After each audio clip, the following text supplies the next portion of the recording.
Anybody can do it. When we start, I like to say we were two young and stupid guys that we don't have the skills, we don't have the money, we don't have anything to do it.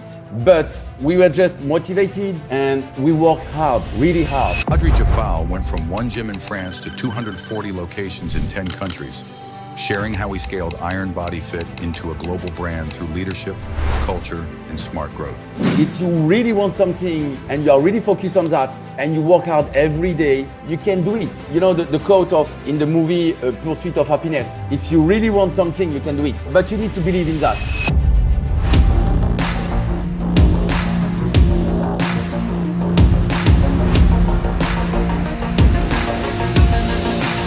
What's up, everybody? This is Ryan Van Ornum back with another edition of the Scaling Up Success podcast. Today, we are brought to you by Synergist. That is your go-to scalable operations company that helps you grow exponentially faster at a fraction of the cost. Go check out synergist.com. While you're at it, make sure you like, comment, and subscribe to our videos, that you know when the new ones are coming out. On this little, hit the ringer bell, and you'll see when they come out every Tuesday and Thursday on Spotify and YouTube.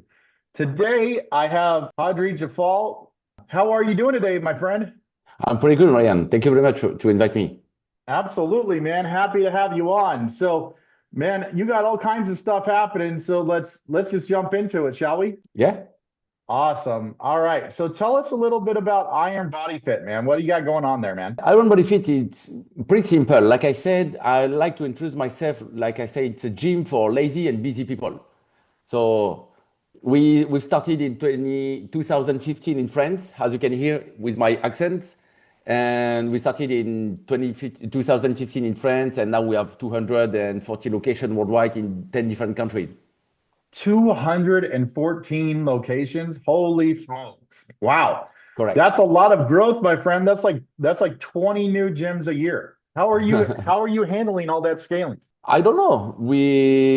I like to say that with my partner, when we started, we didn't know how to do, but we just make it step by step, one by one. And just after 10 years, by looking the past and what we did, it's like, yes, it's 20 a year. So like when you look at this, like what challenges did you face to grow that quickly? One of the first challenges for us is to grow personally.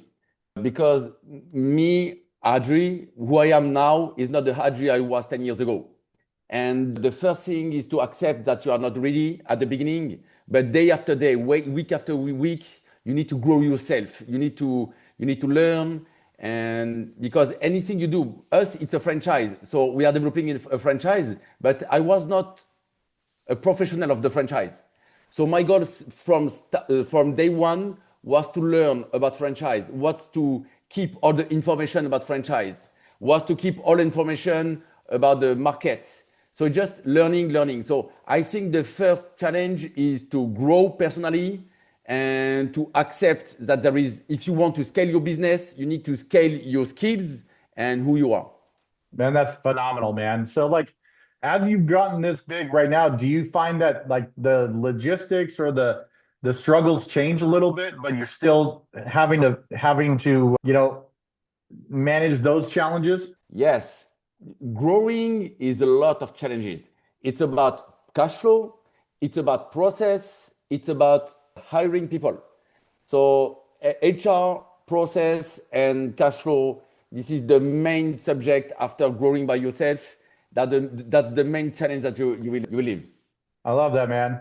What are you most proud about this journey, man? You've been like just crushing it over the last like 10 years, man. Like 200 locations. What are you most proud about? We are proud because I like to say that we create a school of franchise, a school of entrepreneurship. Today, it's hard to create a business, any business you want to launch. It's hard because you are alone and you don't have the skills. And the biggest proud I have right now is that because there is many franchises, there are multi-location. So there is maybe 120 franchises. And it's more about taking them from nothing to be an entrepreneur. So the goal is really, I'm proud when I'm in a seminar with 200 people and to see them going from any job. I don't know what they were doing before. Maybe some of them were a nurse and now they are an entrepreneur with 1, 2, 3 locations, making $1 million a year of revenue. I love that, man. How what unexpected opportunities have came up along the way? Because it always seems like there's like something like some chance encounter, some chance, conversation that you just had that opened up another door. Have you had any of those before? Sorry? Have you had like this chance encounter that just opens up this unexpected opportunity even greater growth? I'm not sure to understand. Sorry, as you can see, I'm French, so sometimes my English is not perfect. No, you're good. You're good. So like sometimes it's just like a chance encounter. Like maybe you just met somebody at a conference and Oh, then like, have you had any of those happen? yeah. For me, how does it start? My partner just spoke to me. He was looking about advice for me. And he was like, I want some advice about you because I want to launch Iron Body Fit and blah blah blah. But when I was making my search to help him and maybe to be a client, a member of him, I was like, oh, I think there is an opportunity. And I like to say, in French, I don't know if you say that in English, but in French we say that you can see the glass half empty or half full. Right. And I like to say that I haven't seen if it was empty or full. I was just looking to drink something, so I drink the water. And yes, it arrived like this because it was just looking about advice from me. And I was like, no, I don't want to give you any advice. I want to be a part of your business.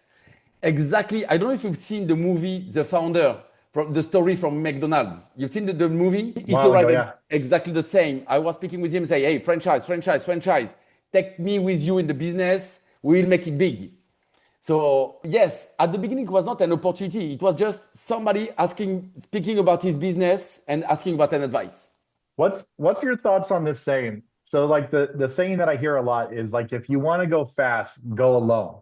But if you want to go like strong and go like and go far, go with others. What's your thoughts on that? I really believe in that. That's why I've launched a franchise. For example, if you want to do my business by launching your own business, your own location, okay, you can go fast and open 200 in 2 years. You need money and you can make 200 in 2 years. But like I want to be the McDonald's, the Starbucks of EMS. This is my activity. EMS is electromuscle stimulation. If you want to open 1,000, 10,000 locations in the world, you cannot do it alone. Right. So, like I said, yes, somebody can open 200 locations in 3 years if they have the money, if you find an investor. But if you want to make something strong, I like to say you need to create a team. You need to create, I don't know what is the right word in English, but it's like a wolf pack. You need to have a real team. You need to create this dream team that permits you to grow because you cannot do anything alone. I So love that, yes, man. I 100% agree with this quote. I love that, man. So how do you stay in front of like industry trends? Because it seems like the fitness industry is changing all the time. Yeah. Right now, it's easy with Instagram, with TikTok. You just have to open your social network and you stay connected with the market. You can see what's happened in different countries. Maybe it was more complicated 20 years ago because you don't know, you live in America, you don't know what's happened in France, in China, in Japan, or in South Africa, in South America. Now we have all the connection. But for me, for example, on my social network, there is nothing else than my team, my franchises, and the market. I don't care about anything else. So when I'm scrolling on my feed, I'm just learning and trying to understand to keep some information. Man, taking out the other excess noise is huge. Would you agree? Yeah. That's awesome, man. So like what's one thing business owners should do in trying to prepare for themselves tomorrow? Like as you as a successful business owner, what's like one thing that you would kind of give a little piece of advice for them? If I need to give an advice is learn, learn, learn, learn, learn. We have a lot of information. Right now, it's pretty easy and it's just learn. Learn about anything. It's directly in your business or not directly with your business, but learn about finance, learn about legal, learn about sales, learn about HR and leadership. And I think the most important to learn is about leadership.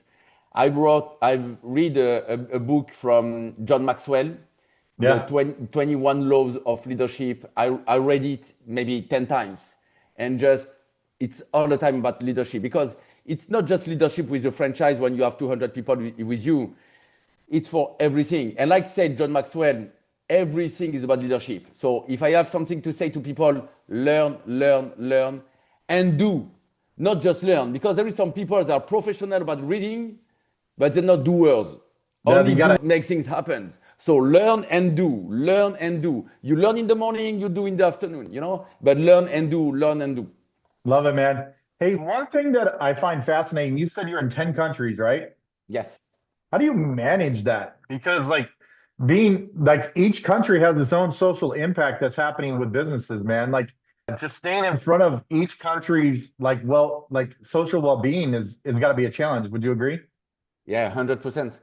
In fact, what we did is that we start everything in France, and in France we create some ambassador, and we send ambassador in different countries. So in Canada, there is two ambassadors, one in Toronto and one in Quebec, and they come from France. What the same for Switzerland, the same for Belgium, the same for Spain. Now we are in process to open Mexico City, and this is exactly the same. He was a coach. The guy was a coach in Lyon, a big city in France. He Yeah. used to be a coach for 2 years, and now we say, hey, I want to be I want to be a part of Mexico because I have some opportunity in Mexico. Okay, let's go. Let's create an ambassador. So I've choose to be more focused on culture of the company, on the DNA of the company, and to send people in different countries, and they need to learn the culture of the country. You understand? As a difference of different other companies, that they decide to find somebody in different country who they need to teach the culture of the company. For me, the most important was the culture of the company and not the culture of the country. I love it, man. I love it. And that's how you it's kind of like the same recipe over and over again in each one of your, like a cultural recipe for success for Correct. each one of your franchises. Well said, man. Good job.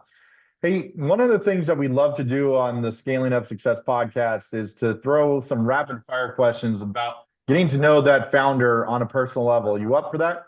Yeah. Awesome.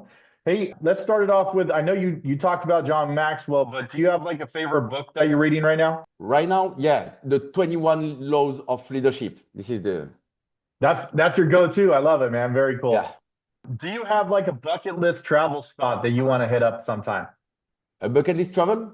Yeah. I have a chance to travel everywhere. So my job is to go in different countries. Maybe this year I made 10 countries. But one of my goals is to make a safari. I want to do a safari, in Africa, and maybe ski-doo in North Canada. This is the two goals I have. Awesome, man. Hey, what was the first job that you ever had? I was making some hamburgers. I love it, man. I love it.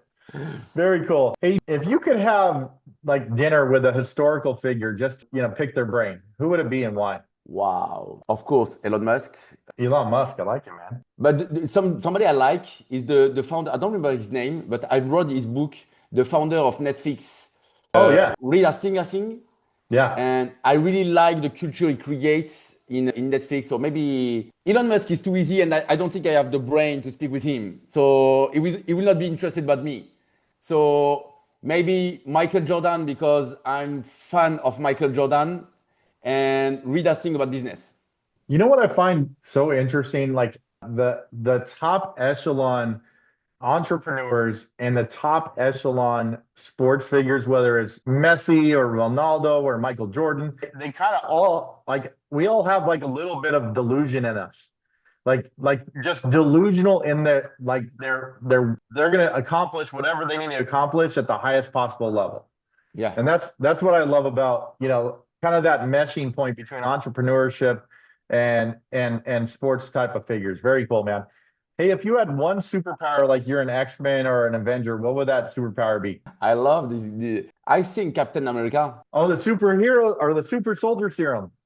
Superhero Yeah. strength. Yeah. You know why? Because it's values. He never leave his values. Yeah. He has Yeah. real values. He's not the strongest. He's not the the most successful, I would say, like Iron Man or something like that. But I Yeah. like the fact that he was a normal guy, Yeah. begin a superhero, and during all his history, he keep the values of human about serve people. So yes, Captain America. I love it, man. Are you an early bird or a night owl? What do you mean? Do you like getting up early in the morning or you stay up late? No, early. I wake up at 4. Okay. Okay. What's on your playlist when you're listening to when you're working out? Gym run. You Gym know run? gym run? Yeah, Yeah. gym run or rap music. Nice. Depending on the cool. mindset. What's your favorite cheat meal? Shake Shack. Oh, my man, Shake Shack coming through with a win. I love it, man. Dude, you absolutely crushed that rapid fire, man. Thanks for being such a good sport on that. That was awesome. Hey, couple more questions for you. Like, if you could go back in time and be a time traveler and go back and talk to your former self, what's that one piece of advice you'd give yourself, like when you're out of high school or, around that time frame, like 20 years old? I will say nothing because I don't want to change anything in my life. Because I really believe if you change a little thing in the past, everything happens for you. It's a blessing. It's something you can learn or build you or something like that. So I will say nothing. I don't want to change nothing of my life, in my life, nothing. Like the butterfly effect. You don't want to Exactly. You don't want to change shit. I love it, dude. Very cool. Hey, think about like now that you're growing this business and this franchise out so large, what is the lesson that you hope people take from your journey? Anybody can do it. So when we start, I like to say we were two young and stupid guys and has no idea that we don't have the skills, we don't have the money, we don't have anything to do it. But we were just motivated and we work hard, really hard. But if you really want something and you are really focused on that and you work hard every day, you can do it. You can do it.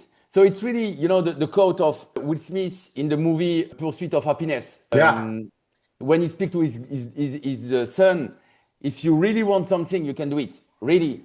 So, but you need to believe in that. Me, I really, really, really believe in franchise and I really believe in my market. It's not just about money. I think a lot of people make a mistake about money and they're chasing money. I don't think you need to chase money. You need to believe in what you do. You need to have a mission. You need to do it every day. And money will be a consequence about the success. So I don't think on the long term, money is something you need to chase. It's just something you will attract by being successful. But anybody can do it. I love it, man. Hey, where do you see yourself in like 5 years from now? In Wall Street IPO. I want to do an IPO. That's awesome, man. Very cool. Dude, if people are interested in wanting to create a franchise with you, or if they just want to be a part of your gyms worldwide, how can they get a hold of you? How can they get a hold of your services? Yeah, on LinkedIn. I have an account on LinkedIn. On Instagram, I am managing my account so they can send me anything. And even if they don't want to be a part of Iron Body Fit, even if they just want to share and to speak, I really get a lot of support by people. So I'm here to speak and to give any advice in private. I have no problem with that. Awesome, dude. I love this conversation, dude. I could talk to you for hours, dude. I love hearing you're such an inspirational person, man. Thank you so much for coming on today, Hadri. It's been great. Thank you very much, Ryan. Absolutely. Ryan Van Ornum signing off for the Scaling Up Success podcast brought to you by Synergist. Thank you again for coming on, Hadri. And until the next time, everyone, stay blessed. Take care, everyone.